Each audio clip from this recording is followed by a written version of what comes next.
सरकार की पोल खोल कर रखती है इस बंदे ने। वीडियो पूरा देखिए एंड तक। ये इंसान जब जब कैमरे के सामने आकर कुछ बोलता है तो देश का बेड़ा गर्क करके ही जाता है। अभी तक 5 स्टेट्स में इलेक्शन चल रहा था, तब इन्होंने कुछ नहीं बोला और जैसे ही इलेक्शन के रिजल्ट आते हैं इन्होंने अपने हाथ खड़े कर दिए और बोल देते हैं कि भाई मेरा काम तो हो गया, अब जो कुछ भी करेगी आम जनता करेगी। और ये अपनी नाकामी का फल आम जनता पर थोप देते हैं कि आप डीजल पेट्रोल कम यूज करो, फॉरेन कंट्री में कहीं जाने का सोच रहे थे तो वहां मत जाओ, आप 1 साल तक गोल्ड मत खरीदो, यहाँ तक खाने का तेल भी कम यूज करो और वर्क फ्रॉम होम करो। और ये इतने बड़े बेशरम है कि करीब 7 बजे बोलते हैं कि डीजल पेट्रोल कम यूज करो और ठीक 2 घंटे बाद ये अपनी 100 से ज्यादा गाड़ियां लेकर रोड शो करने निकल जाते हैं। आपने देश की जनता को तो बोल दिया कि आप अपने फॉरेन ट्रिप्स को अवॉइड करिए, लेकिन आप खुद 15 तारीख से 4 देशों की यात्रा करने जा रहे हैं। पहले आप खुद अपनी फॉरेन ट्रिप्स तो कैंसिल कराइए। ये बोल रहे हैं कि कैसा भी फंक्शन हो, कैसी भी सिचुएशन हो, 1 साल तक कोई भी गोल्ड मत खरीदिए। लेकिन शायद मोदी जी ये बात भूल चुके हैं कि इन्होंने देशवासियों को इस लायक छोड़ा ही नहीं है कि वो जाकर गोल्ड खरीद सकें।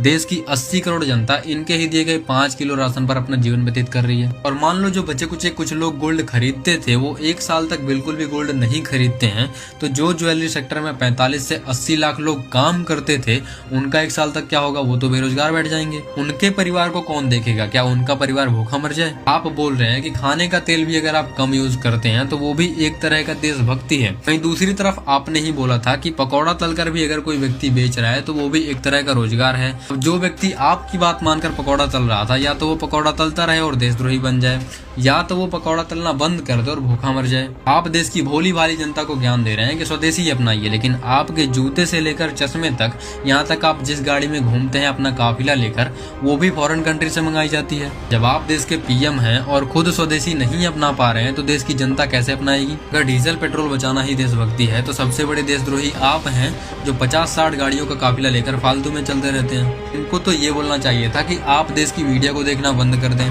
देश का बेड़ा गर्क करने में दूसरा हाथ मीडिया का ही है। जो काम मीडिया को करना चाहिए वो हम जैसे क्रिएटर्स कर रहे हैं। तो आप सपोर्ट दिखाने के लिए फॉलो कर सकते हैं।